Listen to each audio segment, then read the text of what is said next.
সবাইকে শুভেচ্ছা জানিয়ে শুরু করছি আমাদের আজকের ভিডিও। আমাদের আজকের ভিডিও টপিক খুবই ইন্টারেস্টিং এবং সেজন্য আমি একটা মজার একটা ছবি রেখেছি এখানে।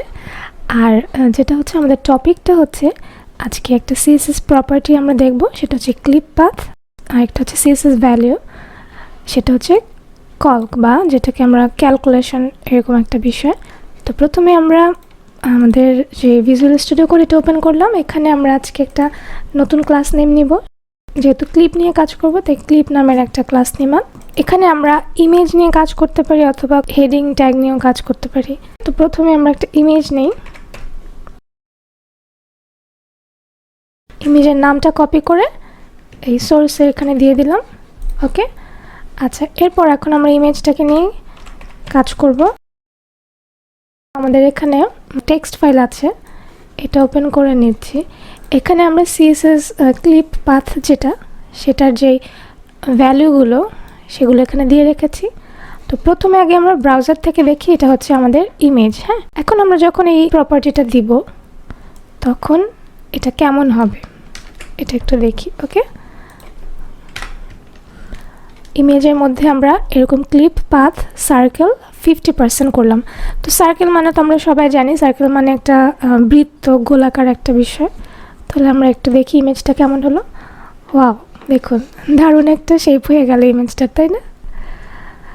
তার মানে আমরা ক্লিপ পাথ দিয়ে কোনো ইমেজের কিংবা স্পেসিফিক কোনো এলিমেন্টকে ডিফারেন্ট শেপ দিতে পারি।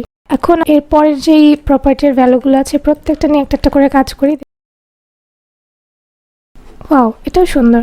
আচ্ছা, এলিপসি মানে আমরা জানি যে উপবৃত্ত, তাই না? ওকে, আমরা একটু যদি ছবিগুলো দেখি এগুলোর জন্য, এটা হচ্ছে সার্কেল তো আমরা জানি যে বৃত্ত।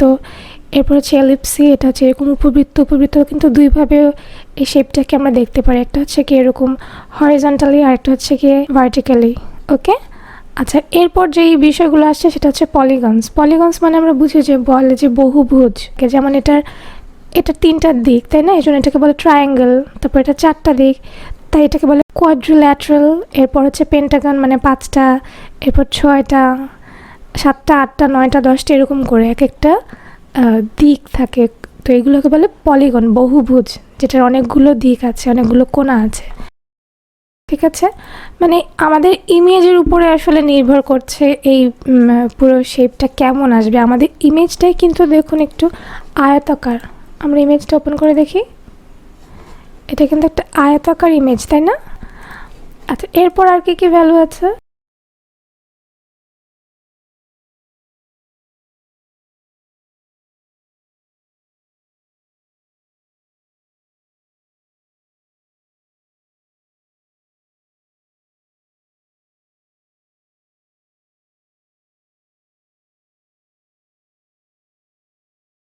ওকে, তাহলে এভাবে আমরা ইমেজকে বিভিন্ন শেপ করতে পারি এবং আমরা একই সাথে কিন্তু একটা হেডিং ট্যাগ বা অন্য নতুন কোনো ক্লাস নিয়ে সেখানেও কিন্তু আমরা কাজ করতে পারি।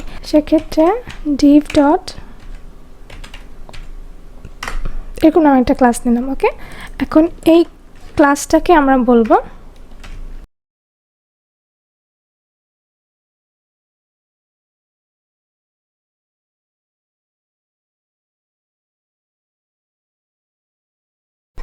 এই হচ্ছে আমাদের নতুন যে ক্লাসটা নিয়েছে সেটার একটা ব্যাকগ্রাউন্ড কালার আসছে।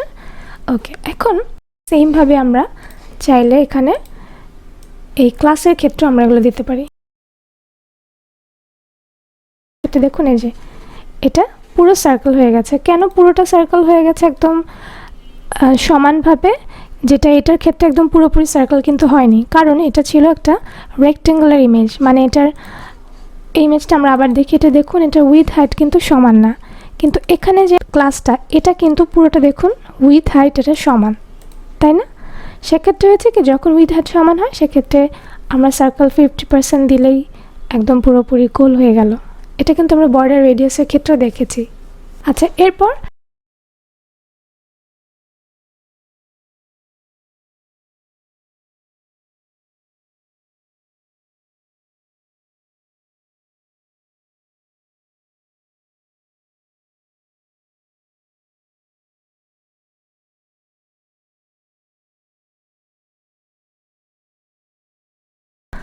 আচ্ছা, এখন এভাবে তাহলে আমরা ইমেজ বা কোনো ক্লাস বা কোনো হেডিং বা যে কোনো এলিমেন্টকে বিভিন্ন শেপ দিতে পারি।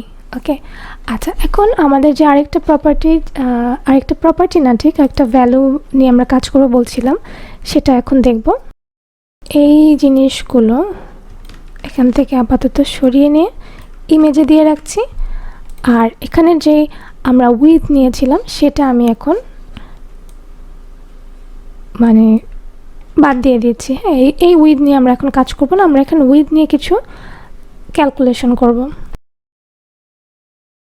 আমরা এটা একটা ফাংশন, জাভাস্ক্রিপ্টের একটা ছোট্ট ফাংশন, যেটা আমরা সিএসএস এর মাধ্যমে করতে পারছি। তো যাই হোক, এখানে আমরা এটা লেখার পর 100%, তারপর মাইনাস দিব ধরুন 500 পিক্সেল এরকম। আচ্ছা, সেমিকলন না দিলে এরর হচ্ছে। ওকে, আচ্ছা দেখুন, এই যে এতক্ষণ আমাদের এটা উইথ ছিল 500 পিক্সেল, না? এখন আমরা এটাকে করেছি -500 পিক্সেল। ব্যাপারটা কি হলো? ব্যাপারটা হচ্ছে আমাদের যে এই ব্রাউজারের যে উইন্ডোটা, এটা কিন্তু পুরোটা একটা 100% হিসেবে আমরা ধরে নিয়েছি। এটা পুরোটা 100%, সেই 100% থেকে আমরা 500 পিক্সেল মাইনাস করেছি, একটা ছোট্ট ক্যালকুলেশন করেছি আমরা। এখানে দেখো 500 পিক্সেল মাইনাস হয়ে গেছে 100% থেকে। এখন আমরা যদি এখানে 100 লিখি, তাহলে দেখুন, তার মানে 100 মানে কিন্তু খুব বেশি মাইনাস হয়নি, তাই না? টোটাল থেকে সামান্য কিছু মাইনাস হয়েছে। এখন এখান থেকে যদি আমরা 900 দিই, সেক্ষেত্রে দেখুন এখানে 900 মাইনাস হয়েছে। তো এরকম করে আমরা একটা ক্যালকুলেশন করতে পারছি। তো আজকে এ পর্যন্তই। বেশি বেশি প্র্যাকটিস করুন, আর কোনো প্রবলেম হলে কমেন্ট করে জানাবেন। সবাই ভালো থাকুন।